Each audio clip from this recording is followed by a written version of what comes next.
I wanted to talk about the Premier's press conference today. What else can we say, but we just don't have a very good Premier. The Premier comes out today and blames people who are in ICU. I mean, just on the level of compassion, just on the level of one human being to another, that's not a good thing to do. It's gross because these folks can't defend themselves right now. Many of them are in medically induced comas. But what's interesting is when you talk to the people who can speak up for them, their family members, the doctors who care for them, they paint a picture that I think should remind Manitobans of the scale of the challenge that we're up against. Many of the folks who are sick in hospital right now are essential workers, right? Which means what could actually protect those folks? Well, a fully comprehensive paid sick leave program, one that's mandatory for all workers. When you have the Premier blaming people for not getting vaccinated last week, even though most Manitobans were not eligible for a vaccine at a time when it would have made a difference in today's ICU numbers, that's one thing.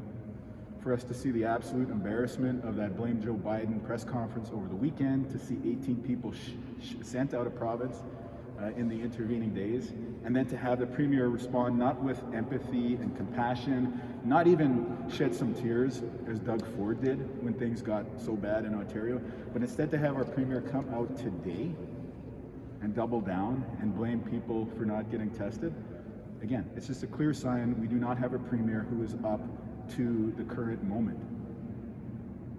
It's a reflection of what has caused this PC government to get into problems with the pandemic time and time again.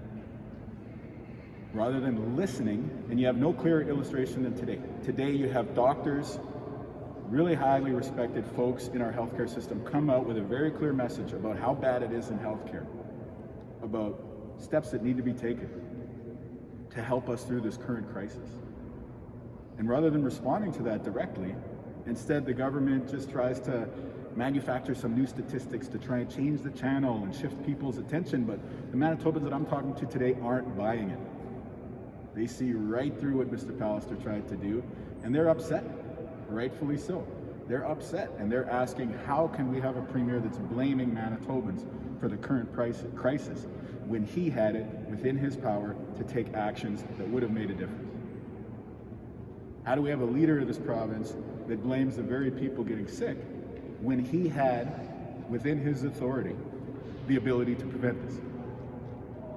So at this point, the Premier can't change the sort of blame Manitoba strategy that he's adopted, but what he can do is start to listen to the doctors, start to listen to people on the front lines, and please start to show some respect for the patients in ICU right now. So those are a couple thoughts.